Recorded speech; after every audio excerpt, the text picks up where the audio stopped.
Welcome to our episode of Biblical Archaeology from the Ground Down. Sponsored by Bible Interact and hosted by Dr. George Sparks. Now let's explore the field of archaeology in today's episode. Welcome to today's podcast on the quest for the Mount of Transfiguration with our guest Thomas Winder and Dr. David Graves. The controversial identification of the biblical event of the Transfiguration in Israel will be discussed around the issue of where Jesus is said to have been transfigured before Peter, James, and John took place. It relies on a combination of biblical clues and geographical reasoning. The Gospel accounts, Matthew chapter 17 verse 1-9, Mark chapter 9 verse 2-10, Luke chapter 9 verse 28-36, describe Jesus taking his disciples to a high mountain apart from others, without naming it explicitly. Mount Hermon, standing at over 9,200 feet and located near Caesarea Philippi, where Jesus was shortly before, as noted in Matthew chapter 16 verse 13, fits this description as the highest peak in the region, as Pastor Winder will explain. Early Christian tradition, including some interpretations by church fathers like Jerome, also leans toward Hermon over the more commonly cited Mount Tabor, which is shorter at only 1,886 feet high. Also, the ruins on Mount Tabor was a fortified site at the time, less likely to offer the solitude described. Hermon, being more remote and towering, better matches the gospel description of a solitary, high mountain. However, there's no definitive archaeological proof, like inscriptions or structures, pinpointing either mountain as the exact site. We hope you enjoy our interview with Thomas Winder, our guest today on our podcast. He is an experienced archaeologist and lives part of the year at the foot of Mount Hermon and has investigated the quest for the Mount of Transfiguration. This is Thomas, your old friend from the Golan Heights. Hey, I want to show you a couple things real quick as the jets fly over. You'll probably hear them any minute. Right behind me is Syria. Okay? As we walk this direction, I'm right on this precipice that looks over Syria and Lebanon. Now behind me, those mountaintops, right there, you see that lookout? That's Lebanon. That's how close we are. Now as I pan around a little bit, down below me is the Hula Valley, where the rockets land from Lebanon. And they have been doing quite a bit of damage of late. Kiryat Shimona and Metula are ghost towns. They've all been evacuated. That's life in the war zone. Everybody, welcome to the program today. We got a special program, and I really enjoy having our special guest, Thomas Winder. Of course, my co-host, Dr. David Graves. He received his PhD from Aberdeen University in Scotland.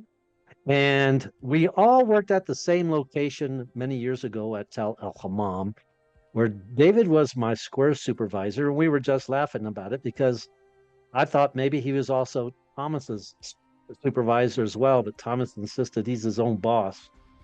But that's okay.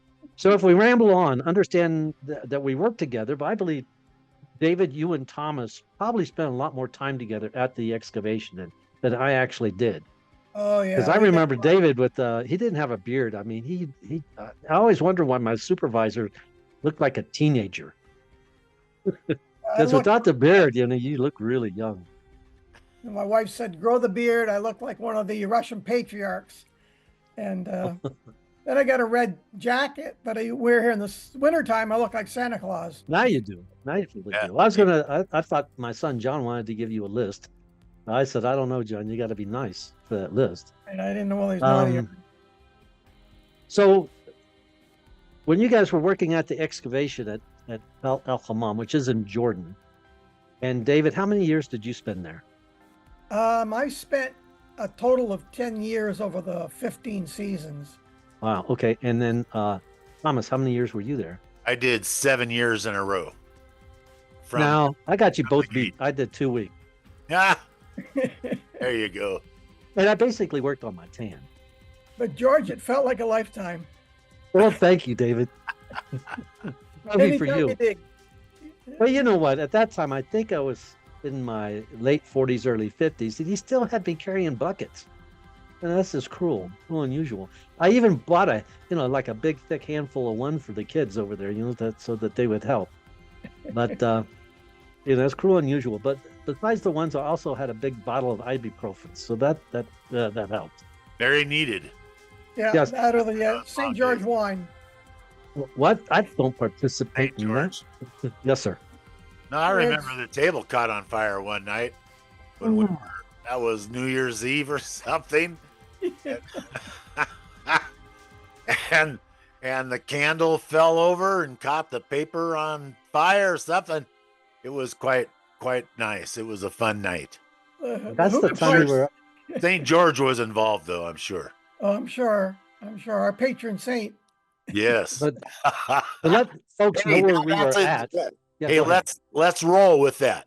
Talking about St. George as a Okay. patron saint. Now, St. George is the guy that rides the horse. He's got a big spear and he's killing the dragon from on the saddle. He kills the dragon, and there's always a maiden in distress in the background, and they're always standing on green grass. Well, that just happens to be Nabi Kadur in the Arab world. In fact, mentioned a number of times in the Quran itself. Nabi Kadur, the green prophet, who happens to have many tombs all around northern Israel and southern Syria and Lebanon, because the Druze lift him up as the green prophet, the savior, and also he relates all the way back to, believe it or not, to Baal, because there's a fertility element with St. George, because he's always on green grass with the maiden in distress in the background. He's killing the bad guy, the dragon, and all the women of the village become fertile when St. George shows up. And I got in big trouble because St. George and Nabi Kadur are the same person. But there's a tomb above Caesarea Philippi where this story begins. And in that tomb, literally on the cliff right above the gate to Hades, is a Druze tomb of Nabi Kadur, or St. George. And I said one day on Facebook that, isn't it interesting that St. George is buried above Caesarea Philippi? And man, some of the religious Druze around me got very mad at me, because of course the Arabic language is there's a lot of poetry, and they interject things, and they thought that I said that our prophet was above their prophet. Of course, I didn't. Were say. you talking about elevation of land? Well, like- yes, just right there. But Yeah. they took it differently. And I had to explain to these religious leaders in Majdal Shams at the coffee house, by the way. And there was 5 of them in there. They all decided that I had committed suicide once again, because of course I'm saying that our prophets are better than their prophets or something. And all together, when I explained to them that they were off their rocker, that St. George and Nabi Kadur are one and the same person, guess what happened? They all said, "Oh my gosh," all in unison, all at once. You could see their minds working together. They all said, "Well, Tom, that's right. Then why are we so mad at you?" And we laughed and kissed, and I graduated from the religious Druze world. There's also a Russian connection, because the rider on the horse with the spearing the dragon is also the symbol of Russia.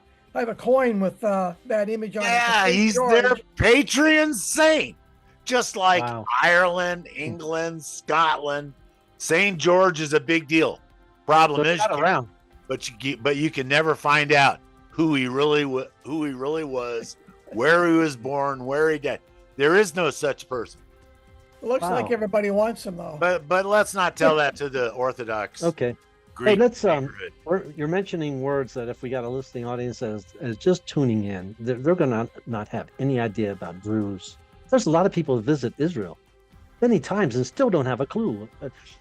So a week ago, me and Thomas had lunch together and a dinner together, and it lasted about 2 hours. Now, the first time I missed the lunch, I missed the dinner, and I apologize, Thomas, right here on the show. But because that was terrible of me to be old and have Alzheimer's.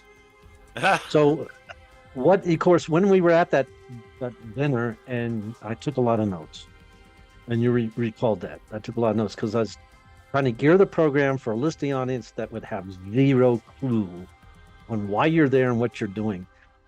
So I gave David my notes too, so you got a heads up, so that we can kind of like piece this for the audience of why you're there and how you got there. So if you don't mind, okay. No, let me give you a little bit of background of the Druze. First of all, they're a unique Arab minority people group. They live up on Mount Hermon. They moved there from Egypt in 1012. They decided they didn't like Islam. They didn't like what Muhammad represented, and they left Islam. They moved to the top of Mount Hermon to find their independence and be left alone so they could practice their own religion, which is top secret. That has a lot to do with reincarnation, which means that one of their religious doctrines is no outsiders are allowed. They really moved up there to the top of Mount Hermon to be left alone. And because they believe in reincarnation, hence no outsiders are allowed to live there. Well, I didn't know any of this background.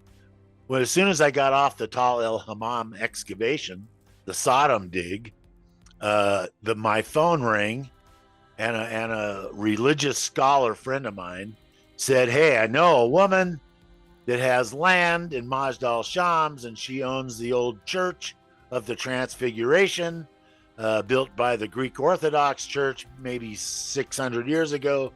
And we want you to go up there and restore the church, because you," meaning me, "am an archaeologist and a contractor and all these things that make me the perfect candidate to do this project of restoring this old church that literally the townspeople, the Druze, and Majd al-Shams is the name of the town. It's the highest town in elevation of any city in the Middle East. There's a ski resort up on Mount Hermon. In fact, there's two, one on the Syrian side and one on the Israeli side. So they're really high. They're up there with this, they're literally on the snow line of Mount Hermon. And they moved up there, plenty of water, beautiful lands. They grow their apples, they grow their cherries, they have their farms, they have their independence, very much like an Indian reservation here in the United States, where, you know, we give our natives their sovereignty and over their own political subdivision. That's what the Druze, D-R-U-Z-E, have in Israel. I was sent there to restore an old church. The minute I got there, because the lady that had claimed that she owned this land, well, she didn't own the land, and she made a lot of enemies, you might say. Or at least people were very upset with her when she came to town and started ordering people around. When I got to town, they associated me with her, and immediately I was threatened to basically lose my head if I didn't leave town immediately. So, as usual, and David knows me, George, you know me, I just sort of lift up my hands and said, "Well, Lord, you got me into this mess, so you got to do something." And only a week went by, big families, the two number one families in town, they literally adopt me. I end up with a 2-bedroom, fully furnished apartment. And a week later, the mayor calls me into his office and made me the town archaeologist. I became the very first outsider ever to be invited to live with the Syrian Druze. Unbelievable. That was about 8 years ago. So big deal, I'm there to restore a church. That can't happen because they encroached upon the land. They tore the church down back during the Ottoman Empire before World War I, when the Turks were on their caliphate trying to take over Northern Africa and then Europe, which started World War I. But since then, there hasn't been a single Christian. So are there a lot of Jews living in the area? David, there are no Jews. Nobody can live on Druze land. So the Jews, the Israelis in the Golan Heights, they have what are called mushavs. There's only really one city, which is Kathrim. It's not walled in. It's got shopping malls and restaurants and all that kind of stuff.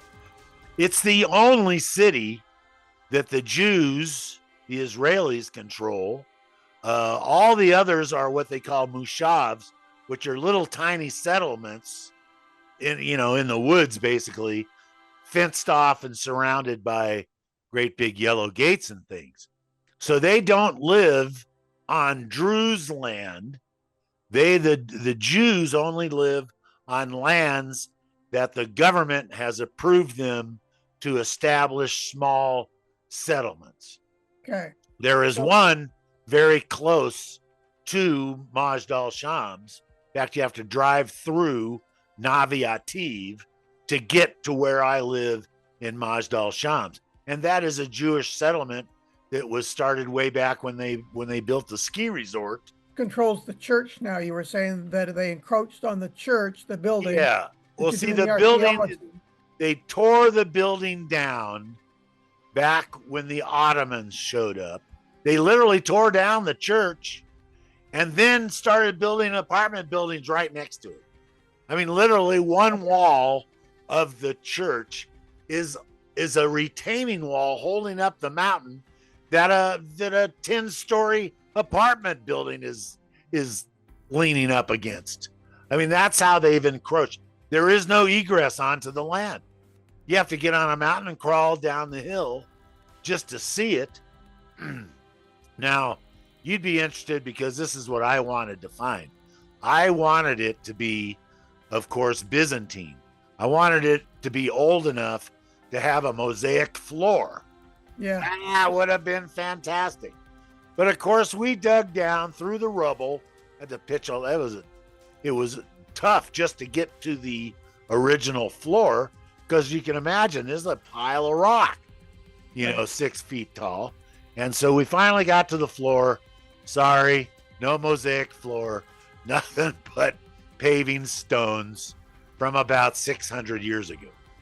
Okay. So that church project really is sort of sitting still. It's not doing much. But because I've become such a part of the community and the only Christian minister in town, I can come and go at will. Everybody knows me. I love everybody there. They seem to love me. Even the mayor and everybody in City Hall. I literally get to do almost anything. Thomas. Yeah. This is one you like. I identified an old spring as Abraham's Spring. Now you have to remember, this is where the old Damascus Road used to go. It used to go from Tel Dan to Caesarea Philippi, from Caesarea Philippi up to what we call Masada today, then to Majd al-Shams, then to Hadar on the other side, and down to Damascus. Well, that road now is being used for the first time in 58 years, there are buses and tanks and military going up and through that gate, which is only 2 blocks away from me. So I named the spring next to that gate, which is the old Damascus Road, I named it Abraham Spring. Well, at Tel Dan, there's Abraham's Gate, but he didn't build that gate. He just went through that gate. Okay. So that's the same reason I named this spring Abraham Spring, because no doubt everybody that went on the Damascus Road drank water from that spring, including Abraham. Thomas, you're just like Sir Leonard Woolley, who went and put Abraham at Ur. There you go. Good for right. Raising funds. Yeah. so I went to the mayor. I said, hey, I'm gonna clean up the spring down at the bottom of town. I'm gonna get rid of all the trash and the weeds, and just clean it up. Okay, because I'm calling it Abraham Spring. And he goes, well, yeah, knock yourself out. Go for it. So I did a couple days worth of just putting around. And then I had to go back to the States and COVID hit.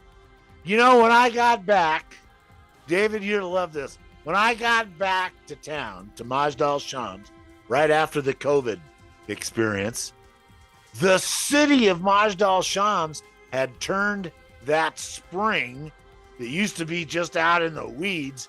They turned it into a city park. They paved it.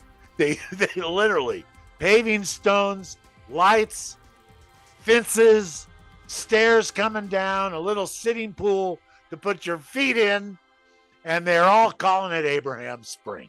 It's like turned into a tourist attraction. So I have a lot. So it turns out I have a lot of influence in Majdal Shams now, being that I've actually, spent a few years in the last 8 literally living there. Increase their tourism.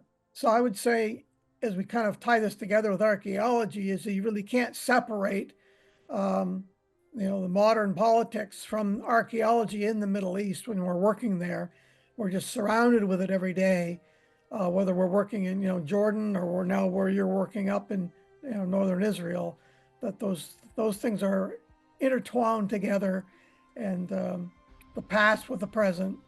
And it's amazing. The Druze have been there for 1,000 years. Okay, that's a relatively short time. Yeah. Because there's a lot of history that's taken place on that pass. Every empire, just about every prophet, just about every nation that has fought over the Levant, from Egypt to Assyria, from the Hittites on down, they've all fought over that mountain and that particular pass. In fact, that pass was so important that the Islamists, approximately 1,000 years ago, back around 1100 AD, built Nimrod's fortress. And they built Nimrod's fortress, the biggest castle in Israel, on the Damascus Road to keep the Christians out. They had just kicked the Crusaders out of town, made them leave Jerusalem, okay, and built this fortress as a guard to guard the Damascus Road. Well, so when I started the research about where the transfiguration of Christ took place, I was going to seminary school in Jerusalem in 1992. And that's when my archaeology career started. And I took it upon myself to figure out where exactly the transfiguration of Christ took place. Because, as you know, both of you, so many places in archaeology were tagged in the wrong spot by meaningful people like Saint Helena, for instance, Constantine's mother. She just chose poorly sometimes. Then the Catholics come along And of course, they want to take over and commemorate every single event. So they chose, the Catholics, that is, chose, you hear those beautiful birds? That's my clock.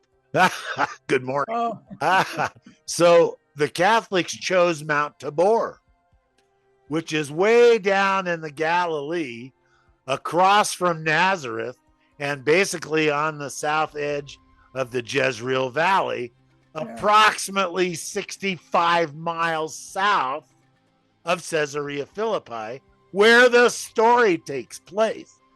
So they were totally wrong. So I took it upon myself to figure this out. 30 years later, now I'm living in Majdal Shams by coincidence, if you believe that sort of thing. And I'm back on the trail of the Transfiguration because I can't really work much on the old church, right? So now I have time on my hands.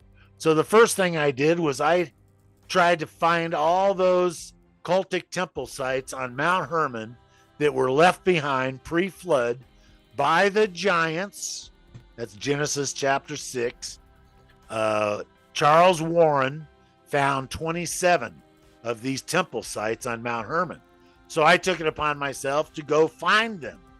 Well, I found as many as I could on the Israeli side of the mountain. And there's a lot of military stuff. They don't want you crawling around either. So it's a little hairy crawling like around that mountain, okay? They actually sent a drone to follow me one day. And I finally took my hat off and I took my sunglasses off and I said, hey, it's just me. And the little drone went, okay, it's you, and flew away. But in searching out, David, all those cultic temple sites, I found out what they all have in common, because they're all pagan fertility sites to commemorate those giants that actually turn into the pagan gods after the flood. Baal, Chemesh, Moloch, the list is long. Pan, which had his altar at Caesarea Philippi, right? Yeah.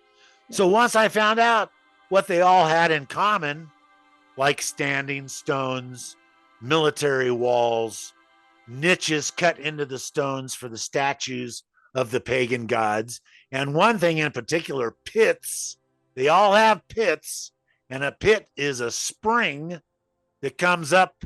Water comes from the underworld in the pagan mind. So that, in fact, that's why the gate to Hades at Caesarea Philippi, where Pan was worshipped, is such a big deal, because it's a pit to the underworld. That's why they call it the gate to Hades, because Hades is the pagan god of the Greek mythology, who is the god of the underworld. And you also have that at Hierapolis with the temple to Apollo over there as well. Yeah, all of those pagan gods have temple sites on Mount Hermon, because Mount Hermon is where the bad angels landed and copulated with the human ladies to give birth to what we call the Nephilim. That all happened on Mount Hermon. And nobody argues that point. But once I saw what all the other temple sites had in common, then when I was looking at Nimrod's fortress, because honestly, in 1993, I did a paper that pinpointed the location of the Transfiguration, but I just said it had to be on that hilltop above Caesarea Philippi. And by the way, there's only one trail, and to this day, it still goes from the gate to Hades right straight to the gate to Nimrod's fortress. I determined that hill had to be the hilltop that the Transfiguration took place. But I didn't know where on that hill until just a few years ago, after finding out what all the other temple sites, the cultic temple sites, had in common. Then when I went back to Nimrod's fortress, it hit me like a brick. Because what could you possibly find that would point to the Transfiguration. Nobody builds signs. Nobody did. They were only up there for one night. They came back down the hill the next morning to a big, huge crowd waiting for them. All these things added up to the fact that it had to be that mountaintop. The topography of the mountain made it certain that that hilltop above Caesarea Philippi is where the Transfiguration took place. But I didn't know where. It's a pretty big hilltop up there. And they had built a fortress all the way around the top of the hill. David, a few years ago, I was looking at it from the parking lot of Nimrod's fortress, and it hit me like a brick in the back of the head. What was there before Nimrod's fortress? I had never asked myself that question. I was just looking for something, and I did find an area that I had thought was probably the right place, but I had nothing to go on until I saw it. And what is it that I saw? Baal's, that's the head pagan god on the pagan pantheon.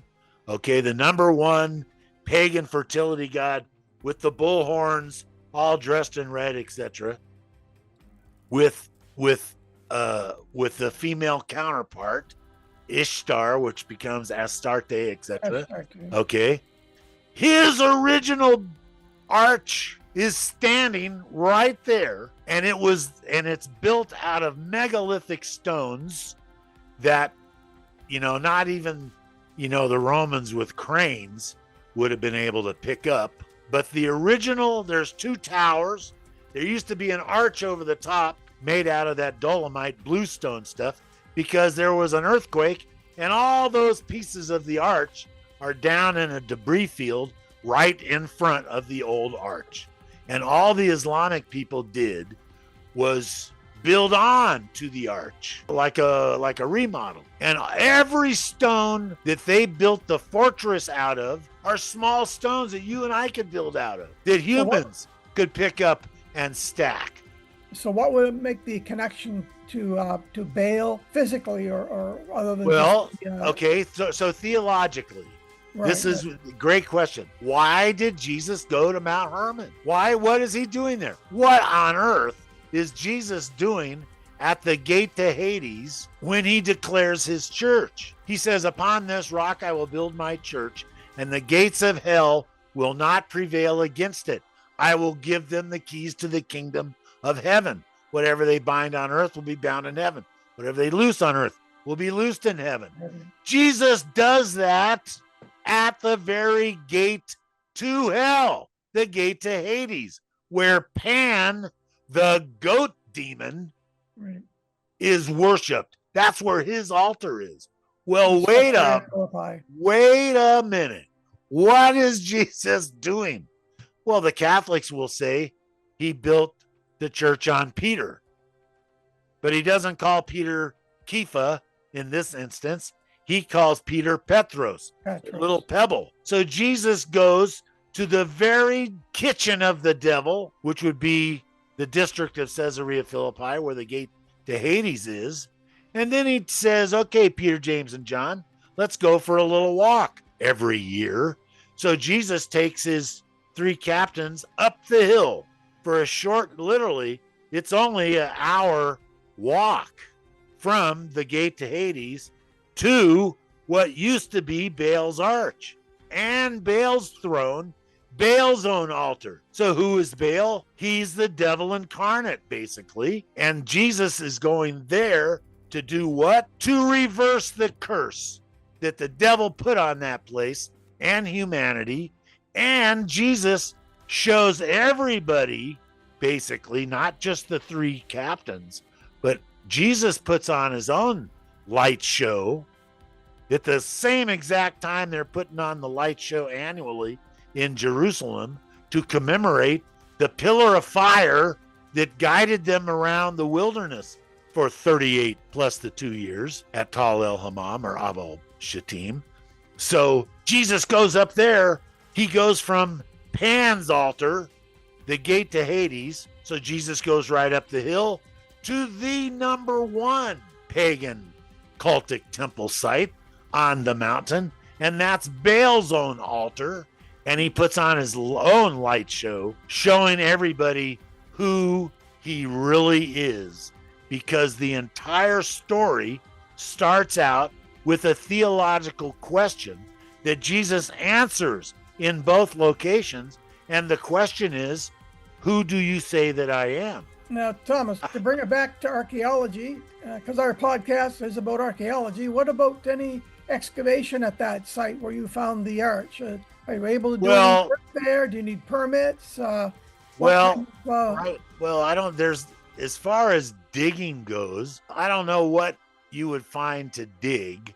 It's a state park, of course. Okay. So getting permission is next to impossible. However, I just happened to find 47 rock-hewn tombs. Not some of them are shaft tombs, not many, but there's 47 rock-hewn tombs that the Department of Antiquities doesn't even know exist, that are right below Baal's Arch on that hill. Just like all the other cultic sites have all these tombs around them. Of course, because people want to be buried near their quote-unquote gods. And this is no different.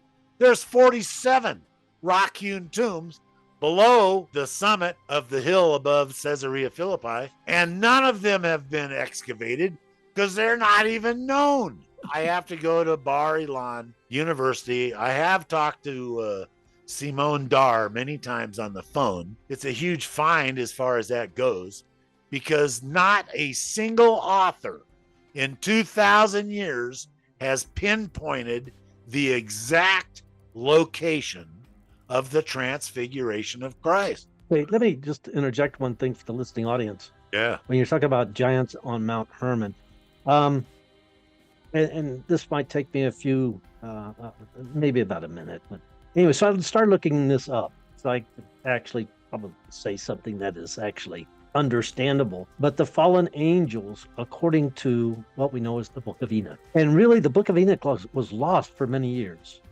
And it was rediscovered during the Dead Sea Scrolls, so like 1940s, 1950s. And since then, we have, like scholars in the Book of Enoch. And examining the Book of Enoch with not the Gospels, but the epistles, they found evidence that there was knowledge that those disciples of Jesus and those that wrote the epistles had knowledge of the Book of Enoch by the statements that they made. Now, let me say this for the listening audience, because now, of course, the Book of Enoch is available, right? We know about the Book of Enoch. So the detailed reports of group transgressions given in chapter 18 of the Book of Enoch, so it's a text, mentions the angelic descent on Mount Hermon, leading to subsequent corruption of humanity and, we're going to be nice with this word, procreation of the race of giants. All right. So if the listening audience wants a resource for more information on this and where this had developed from, they could actually go to the Book of Enoch and at the very least, go to chapter 18. All right. And they can read that. Also, it refers to the Book of Enoch, also listed leaders of the 200 fallen angels who married and commenced unnatural unions with human women. So if people want a resource for this material and just saying angels landing and giants on Mount Hermon, and they want a little bit more information on this, they could actually go to studies on the Book of Enoch or the Book of Enoch, because largely this was developed or known by some, at least some, according to scholars of the Book of Enoch, that it is referred to in the epistles. And if they want more research, they can actually, Google anything nowadays. Just take your time and Google the Book of Enoch mentioned in the epistles, and it should come up. And also the list of scholars that will give them further reference, because this is just a little outline here. So for those that are interested on where you're coming from with this, all right, and why Mount Hermon would be important for this, that would be a good resource to go to. That's my 2 cents, and I'm done, Thomas. Well, the Book of Enoch was not canonized into our Bible, but everybody apparently knew what it talked about and knew the history of the giants because it's reflected throughout the scripture. Just about everybody mentions it in one form or another. It was common knowledge at the time. Somehow or another, our schools have wiped out that sort of thing. My PhD was in the book of Revelation, but one of the individual scholars that I defended my thesis with, he did his PhD on the book of Enoch. Oh, wow. Lawrence Steckenbrock.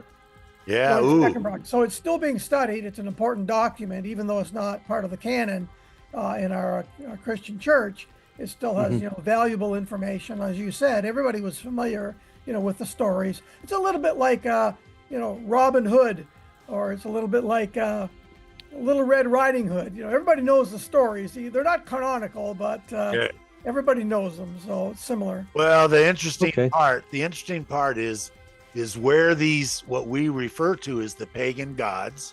We've already mentioned a few: Baal, Melech, Dagon, Chemesh. There's a bunch of them mentioned. Okay. But who were those people?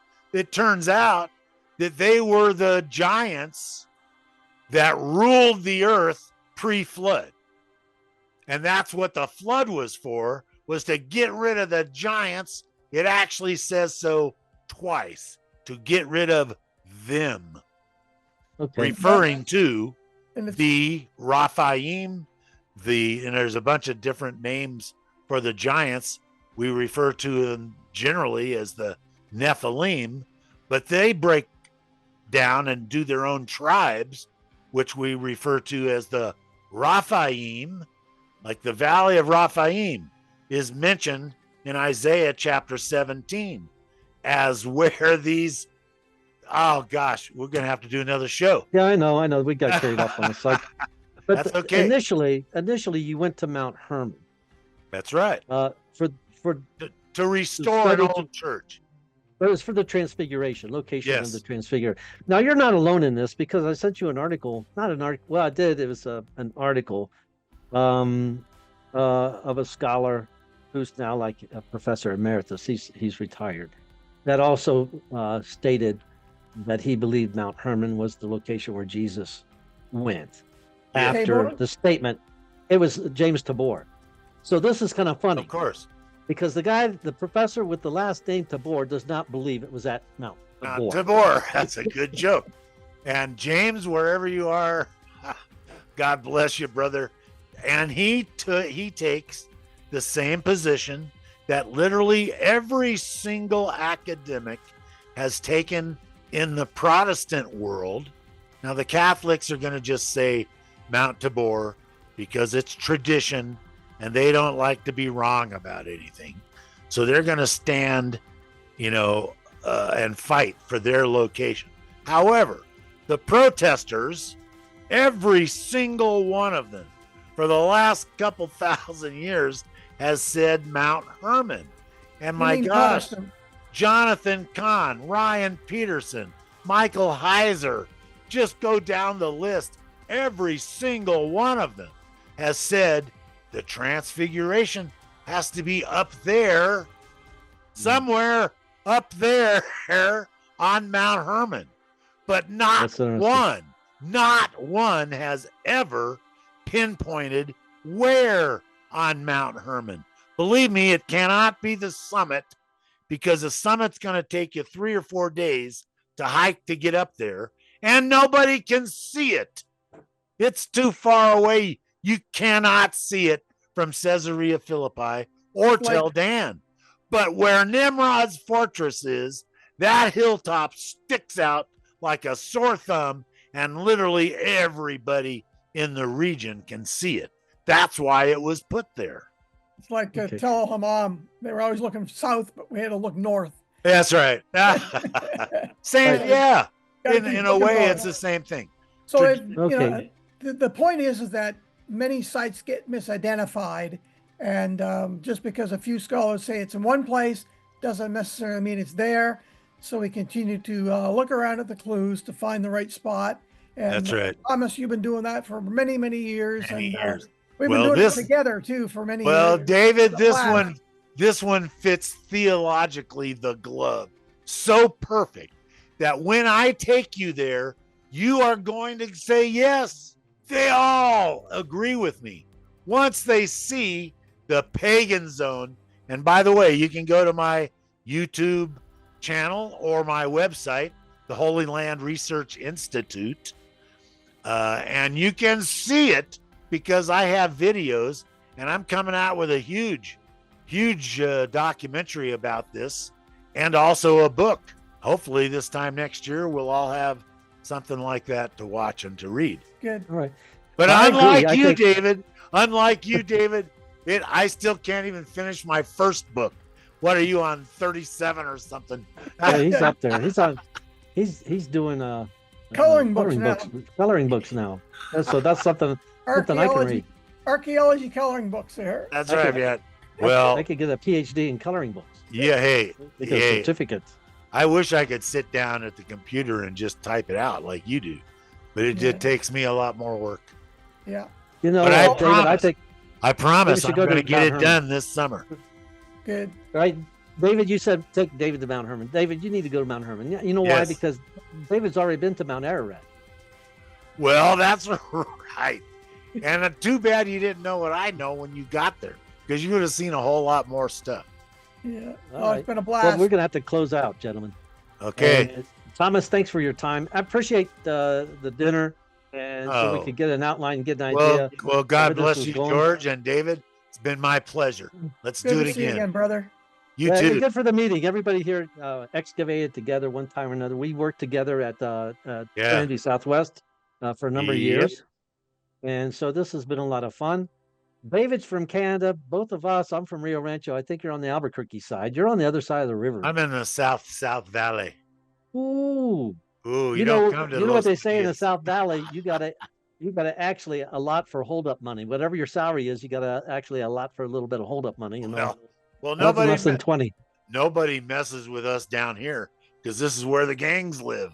This is where all the bad guys live. So nobody comes to this neighborhood. You're right at home there then. I am right at home. You're right in your element.